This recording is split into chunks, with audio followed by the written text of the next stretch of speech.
So among the main findings, police in Peru used unnecessary and excessive force when faced with mass protests between the 9th and the 15th of November last year. And the report stresses that the security forces failed to comply with international human rights norms and standards. The report notes that police officers did not distinguish between peaceful protesters, who were in the majority, and a minority who were alleged to have behaved violently.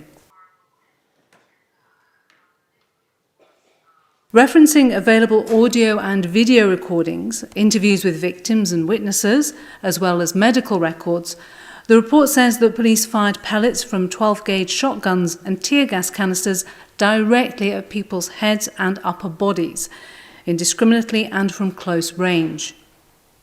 2 protesters were killed by shotgun pellets fired at their torso, and more than 200 people, including passers-by, were injured.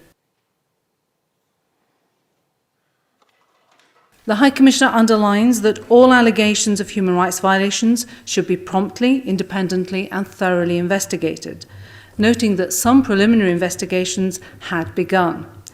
She also stressed how important it was for the government to publicly acknowledge that violations had been committed. These must be employed subject to strict requirements of necessity. Recognition of wrongdoing is the first step towards accountability and avoiding repetition. The Peruvian government has formed a commission to follow up on actions in favour of certain victims. However, it is essential that the police command also recognises that human rights violations were committed. Among other concerns raised in the report are the fact that victims told the UN Human Rights Office that they did not have access to legal assistance, and some said they had been pressured into signing self-incriminating statements. The report also documents restrictions, threats and attacks on journalists and other media workers, as well as human rights defenders, covering the protests, indicating that the right to freedom of expression had been undermined.